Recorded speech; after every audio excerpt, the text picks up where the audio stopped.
Alright, I'm a little late on this, but I haven't had the chance to talk about the last 3 leaders revealed for OPO8, so I'm gonna make this short and sweet. We're gonna talk about the 3 leaders, briefly talk about the effects and like what they can do, and then we're gonna rank all of those leaders and see which one I feel is the best and which one's the worst. So the other 3 leaders, King, Pudding, and KALGARA, all have really unique effects, and I gotta admit, these leaders are pretty strong. So let's talk about it. Let's go. Let's not waste any time. Let's go.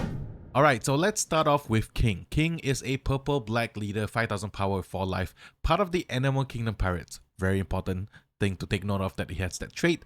Activate main once per turn, Dawn -2. So there's 2 different effects that King has. The first one is if your hand is 5 or less cards, draw 1 card. Pretty good. And then the second effect is give up to one of your opponent's characters a -2 cost during this turn. So King, let's talk about King for a little bit before we move on to the other leaders. I think King has the potential to be a meta contender in the upcoming meta game. Sure, it's Dawn -2. People have saying like Dawn -2 is a really huge cost for, not really a game-changing effect, but you have to treat King like a versatile leader, like a leader that you can bring into a varied meta game, like a huge 128, 300 player tournament, and you can cater your deck to deal with certain parts of the meta game. So first of all, King has access to black and purple, which, as we know right now, we only have one other leader that has access to those colors, which is Zephyr. So now it's bringing the best of both worlds back again together, and the fact that it has Animal Kingdom Pirate trait means you can ramp with the good old Onigashima. Onigashima is back, and with that new 1-cost searcher, you can search for Onigashima. If it's not in your starting hand, you can just search it with this 1-cost event. So that's a way to kind of get back the Dawn minus effect. The other way is you have access to purple, so you have access to 5-cost Eustace Kit. All-star super rare. If you Dawn minus something, you get 1 Dawn back. So if you have Onigashima and if you have Eustace Kid on the field, your Dawn -2 becomes like you get 1 active Dawn back, and then you can attach it to King and then swing it back. Pretty good. Also, because you have purple, you can ramp really easily. You have the 4-cost Bonchan of SEC from EB01, which is a very versatile card. Please make sure you get your playsets once it's out in the English release. It's going to be really good. And yeah, there we go. The key to King is its versatility. In the late game, you can prioritize drawing cards to make sure your hand is still pretty full. As long as you have 5 or less, you can draw 1 card. Combine that with like cards like Queen, card draws in purple. And then in the early game, or like throughout the game, like middle game, early game, you can kind of prioritize giving something -2 and KOing it with the black cards in the game. So I see like there's 2 distinct builds so far. I think there will be more in the future. The first one, pure Animal Kingdom Pirates. You have your King, you have your Eustace Kid, you have Onigashima, you're ramping up, you have some black cards to help with the KOing stuff, and then you got Kaido. You top end with the 9-cost Kaido, even like the I don't know, even other like the 8-cost Kaidos, 9-cost Kaido, I don't know, there's a lot, but the 9-cost Rush Kaido could be a really, really good top end for this. And there you go. And then if you look at the other spectrum, black, you can play this with how Zephyr used to be played. 10-cost Kuzan is very important. The SEC, anything that can, let's when you can like Navy package CP0 if you want to, but I think King has a lot of versatility. I'm very excited to see what people build with King, and I think this is going to be one of the more skill-intensive decks. When to Dawn -2, when to prioritize drawing 1 versus giving something -2 when you want to KO something, cost management essentially, and ramping, and then just playing out your game. King, definitely very, very excited for this leader. Finally we have a good King leader. No more D-tier King. Okay, anyway, now let's move on to the next leader, the one that had the community up in a little bit of a storm once it was revealed. It's Charlotte Pudding. So it's a purple and yellow pudding, yellow leader. So 5000 power for life, a part of the Big Mom Pirates. So very important character trait to have on a leader. Pudding's ability is when attacking, you may turn the top 2 cards of your life face up. Add up to 1 Dawn from your Dawn deck as rested. Seems easy enough, seems simple enough, seems innocent enough until you kind of figure out that it's now yellow with ramp. It's yellow that you can ramp up to your 10-cost moms. And you can play 10-cost moms in this because it's a Big Mom Pirates leader. Very, very powerful stuff. So just off the top of my head, You are in purple, you got innate ramp, you can play, once again, 4-cost SEC Bonchan from EB01, and All-Star Secret Rare, just get your playset if you're in English release once it's out. You can use that to ramp, you can use that for removal and all that. You can play Ayin if you don't have it from the film starter deck, just for ramp as well. And Charlotte Pudding has innate ramp. So how it works is you just turn the top 2 cards of your life face up. So once they are face up, you can't use Pudding's ability unless those 2 cards are gone, or you find a way to flip them face down. You have Viola, also from EB01, I think, that you can kind of manipulate your life to put it face down. I think people have been playing the Whitebeard from ST13, kind of rearrange your life so that you can put the top card of your life into the your top card of your deck into your life, and then the card that was face up onto the deck. So there are ways to kind of manipulate if you want to get massive amounts of ramp with Pudding, but you don't need you don't need, you just need 1. That's all. You just, if you're going second, you just need 1 Dawn of ramp. And let me explain. If you are going second, it's your second turn, you have 4 Dawns, you attack with Pudding. Okay, then you can flip the top 2 cards of your life face up, you get a Dawn rested. You are now at 5 Dawns. Even if you didn't ramp, you would still be able to play 7-cost Mum the next turn. But because you still have 4 Dawns open, that's the best time to play your SEC Bonchan. Get to ramp another one, and then attack with Charlotte Pudding.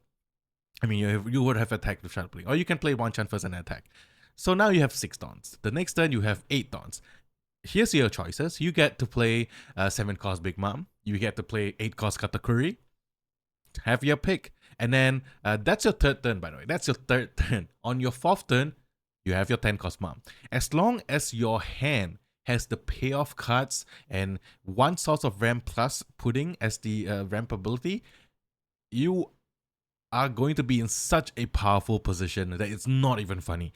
You can chain 10-cost Mom to 10-cost Mom to 10-cost Mom. Just do yellow things, and you know what? I love it because I'm a filthy Big Mom player. Charlotte Pudding might be my main. If I can play 10-cost Mom, and that's the if I can play 10-cost Mom early on curve, man, that's gonna be really good. And the thing is, that's what makes this deck really, really powerful. Yes, it seems like it's a 1-trick pony, you can ramp up to 10-cost Mom. The thing that holds yellow back is the fact that you had to wait 5 turns before going second before you can play Mom. And the reason that it hurts because it's a little bit slow, especially right now in the current meta game where you have your red purple laws running around, you have your Reijus running around. It's so slow to get to 10-cost Mom. That's why it doesn't need to be banned. With Pudding, it may be a different story because now you can get to Mom on your 4th turn, your 10-cost Mom on your 4th turn, your 7-cost Mom on your 3rd turn, which is pretty bonkers in my opinion. So I don't know how they're gonna address this, and I'm pretty sure there's gonna be a little bit more Big Mom Pirates cards that may even help with ramp. I mean, if they print out a yellow that can, but I hope they do like Big Mom Pirates in purple that can help you ramp, then you can only use it in Pudding. The moment they put it in yellow, it's over. Katakuri is gonna be like taking like those cards and putting it into the deck and just focusing on ramping up the Mom. Yeah, Charlotte Pudding is gonna be insane. Charlotte Pudding is gonna be pretty good. You have access to purple for ramp, you have yellow, you can play it so many different ways. I'm kind of excited to see the future of this leader. I don't think it's going to be as oppressive as people make it out to be. This deck will have natural weaknesses just like yellow did.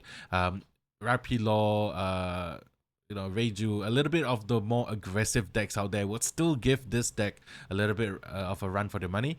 But the moment, if you have the high roll, you got the high stakes, you got your triggers coming out, you got your Sanji blockers, you got the Okikus to mitigate some of those attacks.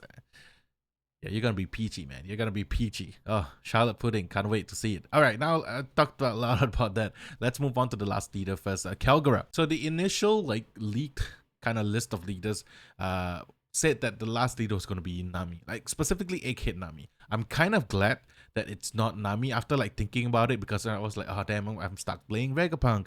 But I'm glad it's not Nami because Nami already has a leader. And one of my wishes for 2024 for One Piece card game is to have other characters take the spotlight. And here it is, Bandai answering my wish of having KALGARA on a leader. I'm hoping Nolan gets a super rare in this set, maybe, I don't know.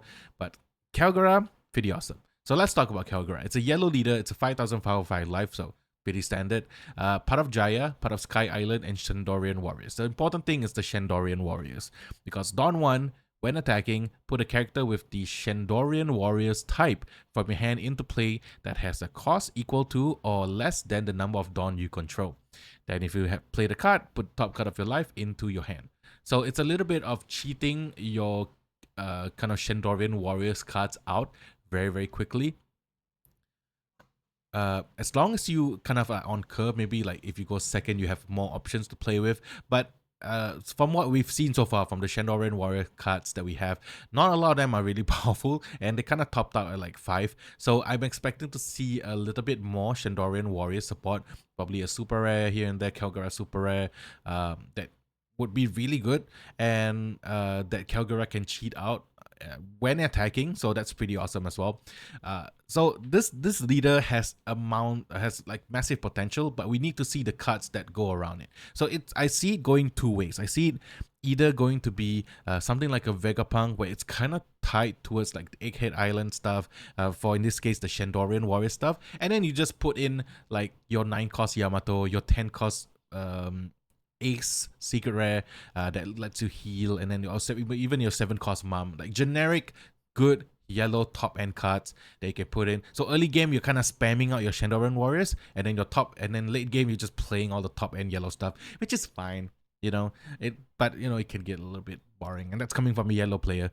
On the other side, I feel like there's going to be very interesting Shandorian Warriors. I'm not sure what the archetype's going to be. It's probably going to play along the side with the upper yard stage card, where you can bottom it deck, draw a card. When you bottom upper yard, you can do something. So either drawing a card, KOing something, resting something. So we gotta wait and see. But KALGARA definitely has potential, and I'm glad like he's here. If you don't know who he is, just go read Skypiea. Kind of don't skip out on it. But yeah, I think also the second point, if you play the card, put the top card of your life into your hand, it's drawing one. You're okay with that, as long as you don't get to like a crazy amount. But like it's going to be cut resources. So I can't wait to see the KALGARA versus NL matchup. That's all I'm gonna say. I think like it's gonna be like indicative of like how the like the old legend versus like the new god or something like that. So it's gonna be quite sick. Alright, now I'm going to take some time to actually rank these leaders. So if you have missed the effects of Chopper, Carrot, and of course Marco the Phoenix, you can check out my previous video. Let's start with, you know, I'm going to go in order. The best leader from this set, 100%, I think everyone's going to agree with me, it's going to be Marco the Phoenix. Whether or not it's an S tier or A tier leader remains to be seen. I'm just saying in the context of having these leaders, not overall metagame. I think Marco the Phoenix is going to be the best leader for sure. It's just going to be so good.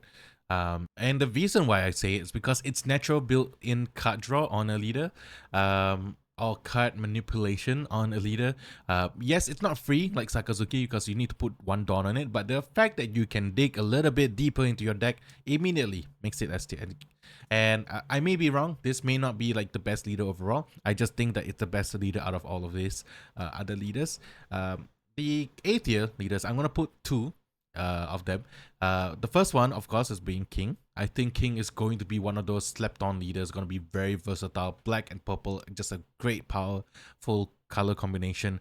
I think it's going to be great. I think this leader is going to be one of the, like, once the list has been built, similar to like Sakazuki, like early day Sakazuki people, like, it's clunky, it's a little bit awkward. The moment like one of the pro players takes it and then makes a good list out of it, it's like, ooh, it's kind of good, man. Next is Pudding. Pudding's definitely going to be an A tier leader for me. I think this is just like, it's generically good. It's yellow at its best form. And it's one of those leaders, something like green yellow Yamato, where people always keep playing it. Depending on the metagame, like it may fall off, it may come back. If it's a slower metagame, top end heavy, Pudding's gonna shine. If it's a more aggressive metagame, Pudding's gonna be a little bit hurt, but still really, really powerful. Next is B. I'm gonna put KALGARA at B. It may easily be an A tier leader, I feel, depending on the Shandorian support. But the fact that you can cheat out stuff for free, similar to Vegapunk, similar to like Iceberg, but the fact that your leader can attack, very, very powerful. Like I'm something like Reiju, you know, you can just like cheat out stuff like really, really fast. I feel like KALGARA is gonna be like that. So yeah, definitely a B tier. So the next one, I'm gonna put Carrot at C. I think it can easily be at B, but right now I think like overclassed by the metagame just by its fact alone. Just vesting one thing by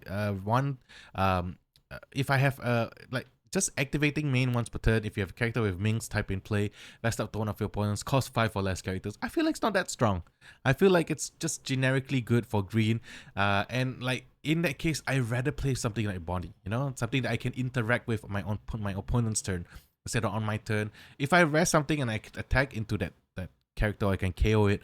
You know, maybe my opponent can counter out of their attack. So I think Carrot still, I think it's still a good leader. I mean, overall, this doesn't apply to like the overall other meta games, just what I feel in this set of leaders like the tier list. But I wish it has a little bit more.